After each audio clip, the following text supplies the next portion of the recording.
Hello, so in this video today we're going to go over sliding glass doors. This happens to be a triple slider. Most typical is going to be just a normal double slider. There is only one operational panel on this, the sliding panel here. That just gives you more open space, a little more light coming in to have the triple.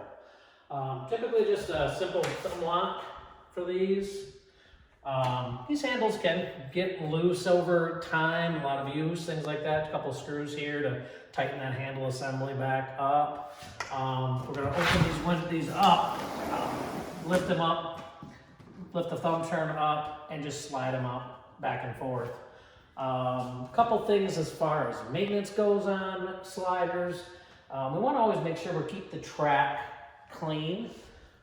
This has a little bit of debris, some sand or something in it, but what we really want to make sure we don't have is any buildup of dirt or mud or a lot of sand, anything that could possibly help prevent the door from sliding effortlessly.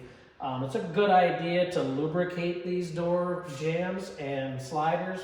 A good siliconized spray works wonderful. It stays in place. You're going to want to spray down inside of the bottom on both sides, get down into the track as well as far back on the rail as you can, and work the door back and forth several times. That'll help to disperse the silicone spray. You could use a WD-40, but the silicone sprays, and WD-40 makes one, typically will last longer. They don't evaporate as quickly. To help so you don't have to do it all the time. I would say it's one of the maintenance things, maybe like a spring and fall kind of thing, or whenever necessary. Generally, there's also going to be a sliding rolling screen on these. We are just coming off of winter. We typically don't put those on in the winter time. So that'll be installed later. And then will be a latch on the side of the jamb here that you can actually latch that screen shut. And it's the same maintenance as well. Just make sure that the track and the rollers are well lubricated, utilizing the same kind of product. A silicone type of lubricant works best for those. There are some adjustments that can be made on the doors, as well as the screens. The screens will typically have a couple screws on the top and on the bottom that you can actually tighten or loosen to move the roller up and down. And then same thing here, there's actually a little cap that pops off. And behind that cap, there's actually an area for a Phillips screwdriver down inside of there.